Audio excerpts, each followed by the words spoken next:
what's up mga idol, no? Ito na po si ako, Alamid Adventure. Magbabalik na naman sa vlog, no? Sorry nga, matagal na ko hindi na nakapabalik ko dahil sunod nga mga pagulan dito, nagalakad na ito.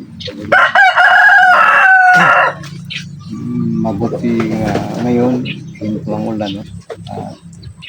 Nakapag-vlog ako ngayon. At ngayon, nandito po ako mag-update sa pagulayan, no? So, ano na ang nangyari sa aking kanyang mga gulay. Ito ang part 2 na aking gulayan mga idol, no? Dahil ang part 1 sa aking gulayan nandun sa kabila. Nandito po ako nag-update, no? Dahil malapit na po ang ulan mga idol, no? Sa hindi po magsimula mga idol. Ako muna ako kay Maricar Barrera, no? Meridina Sabanal, Pinaji Gonzales, Jennifer Mahosay, kay Lorna Villa Gonzalo, Alfredo, kay Inana Kayuko, Francis Fernandez, at kay at sa lahat-lahat nga mga solid supporter ko po, wala na kay Dili Mitira, at sa mayroon pa akong solid supporter po sa Capiz, no? At sa iba't ibang sulok ng ating bayan at sa ibang bayan. Sa ngayon, samahan niyo ko mga idol, no? Para update ko po ang aking mga tanyang mga gulay. Ulitin ko po, nandito po ko sa part sa aking gulayan. Makita natin ngayon kung paano ko pinapunlad ang aking ibang klase ng gulay sa isang area, pero maraming mga klase ng gulay mga ito. Ngayon, palibagong araw po ito mga idol. Maraming salamat po sa lahat mga sulit-sulit po mga idol, no? At sana huwag kayo mag-support sa akin mga idol, no? At sa hindi pa nakapalo sa akin mga idol, no? Sana pakipalo, no? Like, share, and comments para malaking tulong po yun sa akin mga idol, no? Sa ngayon, no? Magsimula tayo mga idol, no? Ito mga idol, sa aking harapan mga idol, no? Ito ang puno ng mansinita mga idol. Unang-una, itong puno ng mansinita, maraming mga sakit nga malunasan ito mga idol. Sana sakit sa tiyan, kunin yung balat at kuluan ang tubig, no? At inumin itong bisis sa araw mga idol. Hindi lang yun ang sakit yung malunasan itong puno ng mansinita mga idol. Ngayon, kita natin itong puno ng mansinita.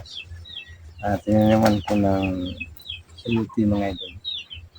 Malapit ito magbunga mga saluti mga idol. Mayroon pa akong mga tanim ng gabi sa bandang kaliwa. Mayroon mga kalabasa mga idol. Patungo tayo mga sa dulo. Ito ng bagong tingin ko nga gulay na tinatawag na karabantos nga doon. At yun ang herbal nga rugang takol mga idol. Nandun may yun ang pitsaraw, kabisang gamot sa yung may sakit na tinatawag nga barang, prostate, high blood. Itong mga herbal garden ito mga idol, maraming sakit ang malunasan ito mga idol. At marami ng tao napunta sa akin, magpatulong at binigyan ko sa klase mga herbal ko mga idol. At nandito, kikitin natin dito mga idol. Pag-abit ko noon, isa pa lang ang bunga ng kalabasa, no? At kahapon, nag-harvest ako ng kalabasa at palya at batong mga idol. Hapon. At ngayon, mayroon pang kunting natira dito na itong mga kawayan mga idol, no? Ah, nilagyan ko ng mga kawayan para pag-harvest ng mga gulay mga idol, hindi masyado mahirapan mga idol. Subukan natin mga idol. Check natin yung mga batang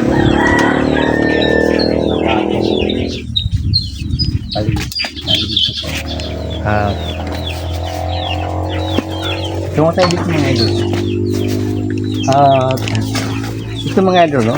Kung nakita natin, no? Ito ang tinatawag na herbal na sibukaw mga idol. Ako lang ang nakatanim dito ng sibukaw mga idol dahil nakahingin ako ng ibang liso mga idol, no? Para tinanim ko dito para mamunga at maraming tao magkabenepisyo mga idol, makapanghingi ng bunga para itanim. At mga palya ko dito mga idol, ito ang kalabasa mga idol. At itong mga kawain ito mga idol, malaking tulong po sa pag-harvest dahil mayroong kanal, no? At sa simula pa lang mga idol, kahit dito lang ako sa tinitirahan kong bahay, no? Namin sa alala kong kambal na si Kalimba at si Jumong. At sa ngayon, si Kalimba at si Jumong wala nang dito dahil lutusan ko po pag binta ng gulay mga idol, no? Dahil kanina doon sa isang parte ng ating mga tanim na gulay na nakaharvest ko kanina ng alagbati, talong at okra mga idol, no? At yun ang dahilan na wala ngayon dito si Jumong at Kalimbo dahil ilutusan ko po sa bayan para ibinta yung mga hinarvest ko mga gulay mga idol.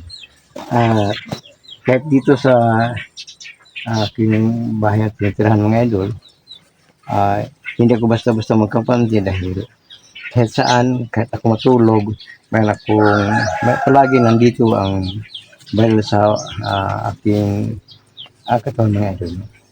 Lang nandito, kahit nandito ako sa aking pinagtirang na bahay at sa aking gulayan, palagi ako nakadala dito mga idol dahil maraming mga masamang mga tao na biglang sumulpot. Yun dahilan nga hindi ako basta-basta magkampante, no?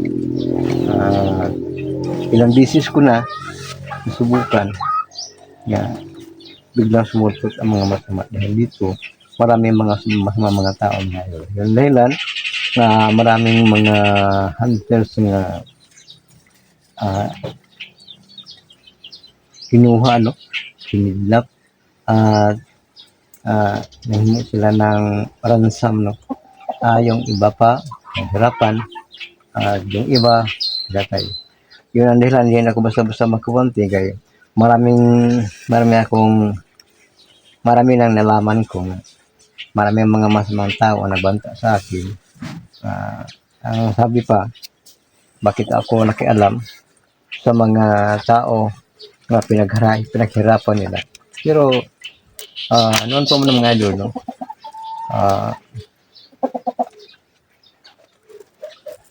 Nagsabi ako lahat ng mga tao maghingi sa akin ng tulong. Ang sabi ko po, handa akong tumulong mga idol. Sa ngayon, patuloy tayo pag-update sa ating mga gulay mga idol. Sa mga nilagyan ko ng kawayan dahil malaking tulong po ito mga idol, no?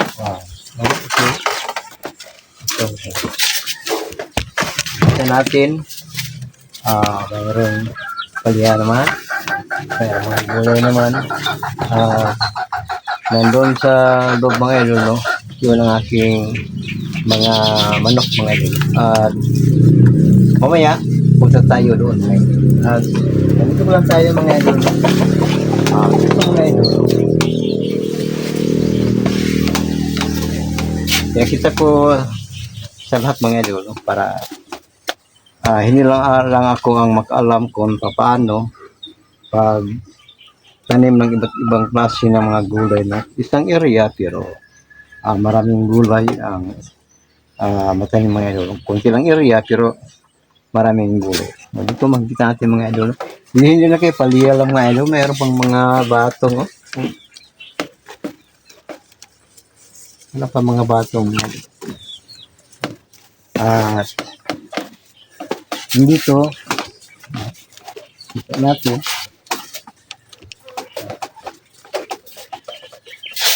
Yan yung mga kalabasa tanim ko dyan at ito nilagyan ko ng PC para yung kalabasa nga sila pupunta dito para itong area na ito nandito sila tumapo mga ito at magbigay ng mga bunga. Ayun